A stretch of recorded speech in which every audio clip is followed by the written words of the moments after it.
Today I want to speak to you about a great conflict. That's something that the Apostle Paul mentioned in his letter to the Colossians. So I'm going to read to you from Colossians chapter 2, verse 1, which reads, "For I want you to know what a great conflict I have for you and those in Laodicea, and for as many as have not seen my face in the flesh."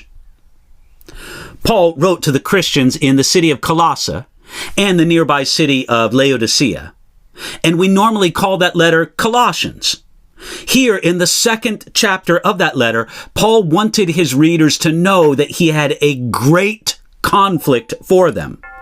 But what was Paul's great conflict? First, this great conflict was inside Paul. He says here, "I have for you a great conflict." It wasn't that Paul fought with others about the Colossian Christians. Paul described his spiritual warfare and heartfelt care for the Colossians as a great conflict. There were times when Paul had conflict with others, but this wasn't one of those times. You see, Paul cared about the Christians in Colossae and Laodicea so much that their spiritual health became the matter of a great conflict inside of him. We can think of the way that a father agonizes inside when one of his children is in danger or in need. That was how deeply Paul cared about these Christians in Colossae. Paul wanted their hearts to be encouraged, and he wanted them to live in unity. He wanted them to remain steadfast in their following of Jesus. He was worried that they would be cheated by empty philosophies and traditions of men. See, all of that lays out following in Colossians chapter 2. Looking through the rest of Colossians, you can see other things that concerned Paul.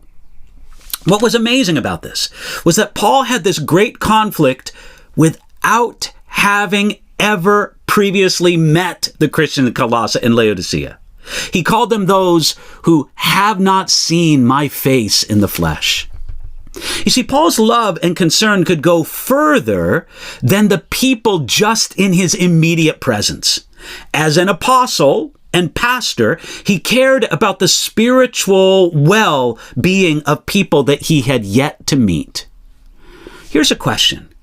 Is your circle of concern too small? There are persecuted believers in many parts of the world that you've never met, but you can care about them. You can pray for them. There are others who are in danger of false teaching and practices. You can also pray for them and do good for them if you ever have opportunity. You see, if God found use for the conflict, the spiritual battle that Paul went under on behalf of others, perhaps God may find use for the way that you can care about and pray for your brothers and sisters in need, brothers and sisters that you've never met. So friends, maybe God wants you to have a little more conflict, not with other people, but conflict for them, to love them, to care for them, to help them in any way that God gives you opportunity. Ask God to show you if there's people that you need to care about in that kind of way, and ask Him to bring that wisdom to your life today.